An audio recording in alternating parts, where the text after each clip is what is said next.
On m'a dit de parler en 10 minutes de l'historique de la recherche et des traitements sur le cancer du sang. Ça aurait pu prendre toute la journée et demain, mais si on synthétise ça de façon rapide, on peut dire qu'il y a la leucémie, notamment même la leucémie pédiatrique, qui est maintenant guérie dans une très, très grande partie des cas, était jusque dans les années 50-60 considérée comme une maladie uniformément fatale. Donc, ça reste une histoire relativement courte. Et c'est l'avènement de la chimiothérapie et ensuite des polychimiothérapies à partir des années 50 qui ont vraiment fait, où on a vraiment vu des avancements spectaculaires dans la guérison. On a même vu les premières guérisons dans les cancers du sang. Et ça s'est traduit par maintenant des taux de réponse et des taux de cure en maladie de Hodgkin, par exemple, et en leucémie lymphoblastique de l'enfant, qui sont tout à fait exceptionnels dans certaines sous-catégories de patients, bien au-delà de 80%. Avec les années qui ont avancé, d'autres champs d'études ont été développés.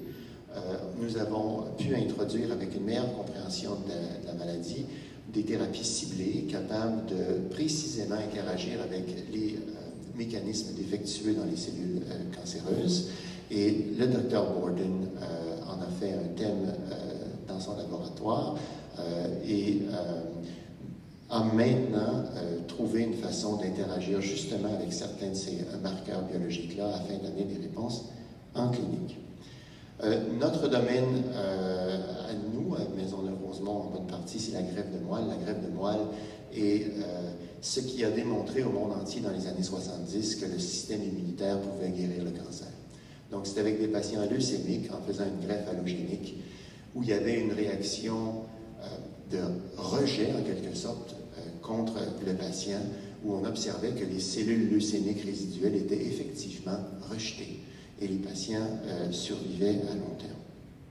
Donc, si on regarde la chimiothérapie classique, et enfin, les gens qui ont vécu ça de près le savent, ça n'agit pas que sur les cellules cancéreuses. Ça exploite certaines particularités des cellules cancéreuses, comme par exemple le fait qu'elles se divisent beaucoup, pour inhiber ou pour préférentiellement tuer ces cellules-là. Au passage, par contre, on note beaucoup d'effets secondaires qui amènent des complications importantes.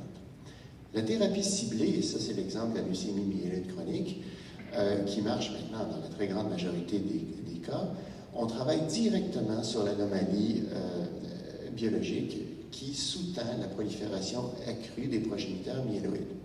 Donc, ce qu'on fait, c'est qu'avec une petite molécule, on va inhiber, on va bloquer l'activité enzymatique d'une protéine qui va faire en sorte qu'elle ne pourra plus dire à la cellule de proliférer de façon effrénée.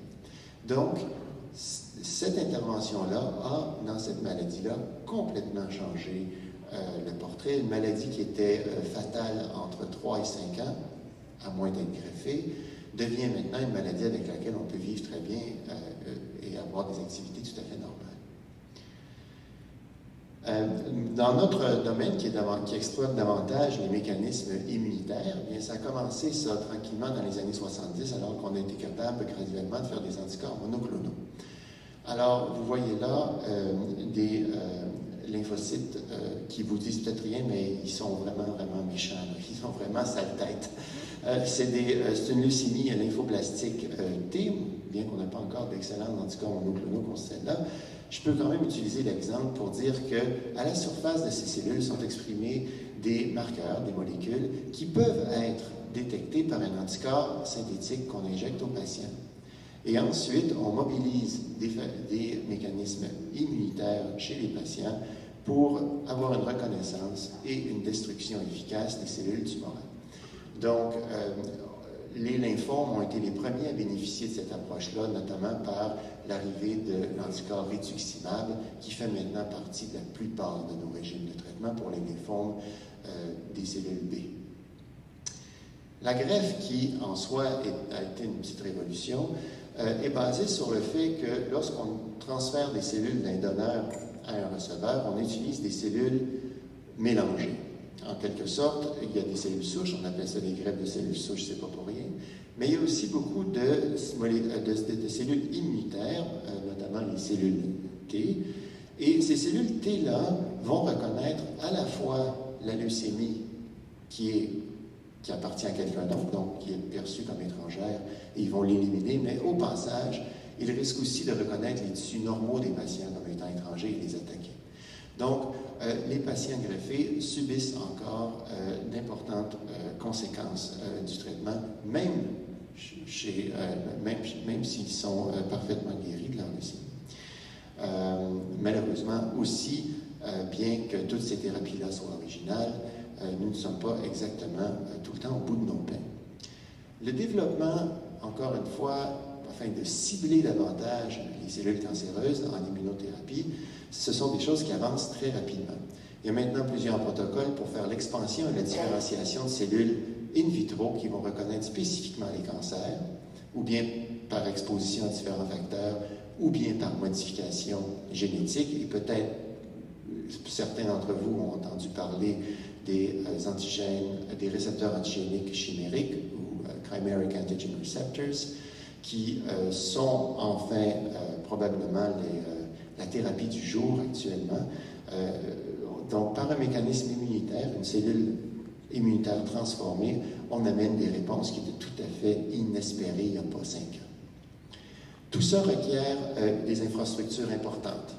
Et je suis évidemment ici pour représenter Maisonneuve-Rosemont et son centre d'excellence en thérapie cellulaire, où nous avons 13 salles blanches pouvant faire la fabrication, en quelque sorte, de ces cellules à grande échelle. De façon peut-être encore plus importante, et le Dr Bouvier rappelait l'importance de travailler en réseau, l'hôpital Maisonneuve-Rosemont est au cœur d'une cellule qui s'appelle CellCan. Vous avez repéré Cellular et Canada, donc un consortium canadien de thérapie cellulaire, basé chez nous à Maisonneuve-Rosemont, qui regroupe les 5 centres de production cellulaire existants au Canada, soit celui à Québec, à Ottawa, à Toronto et à Edmonton. Donc, si on regarde à l'échelle du temps, vous voyez que le graphique est beaucoup plus densément marqué à droite. Ça veut dire qu'effectivement, on fait du progrès. On invente de nouvelles façons de traiter les cancers du sang avec une efficacité qui est toujours accrue. Mais, malgré ce discours-là, qui est relativement réjouissant, il y a quand même l'épreuve des statistiques à laquelle il faut faire face. Et le cancer du sang demeure, après des cancers comme le poumon, le sein, la prostate et le cancer colorectal, si on met tous les cancers du sang ensemble, c'est là le plus grand tueur au Canada, sous forme de cancer. Et ce qu'on tente de marteler sans cesse, c'est que contrairement, par exemple, au cancer du côlon ou du sein, il n'y a pas de dépistage efficace. Il n'y a pas de traitement préemptif ou de traitement précoce qui est efficace. Nos progrès pour guérir et soigner les cancers du sang viennent entièrement de la recherche et des découvertes scientifiques.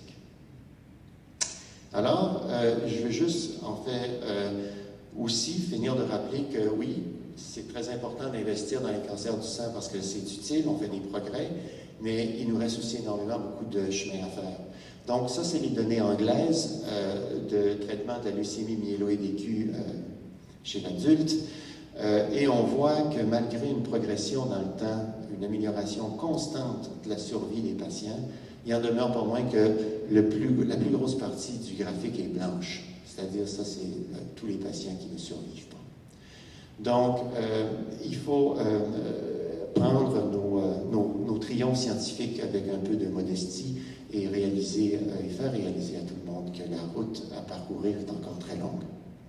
Alors, de quoi sera fait le futur? Eh bien, probablement d'un mélange et d'une expansion des 3 pôles dont je vous ai parlé, de la chimiothérapie, de l'immunothérapie et de la thérapie ciblée, en étudiant les relations avec la génétique, la génomique, poursuivre nos progrès en biologie moléculaire, en immunologie fondamentale, continuer aussi à étudier des fois des organismes modèles. Ça semble rien, ça pourrait sembler très loin de la clinique d'étudier une mouche ou un ver, mais c'est encore dans ces organismes-là qu'on finit souvent par découvrir des mécanismes fondamentaux importants.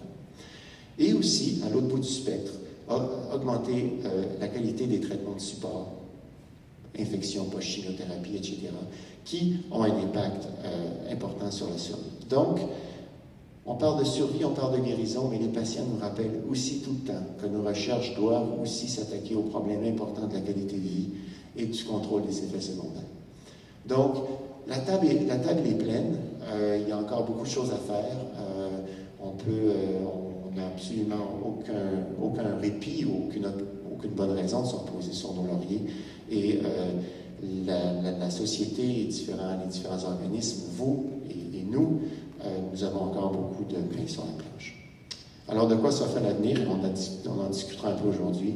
Et comment on peut faire de nouvelles découvertes, les intégrer et les transférer aux patients le plus vite possible. Merci.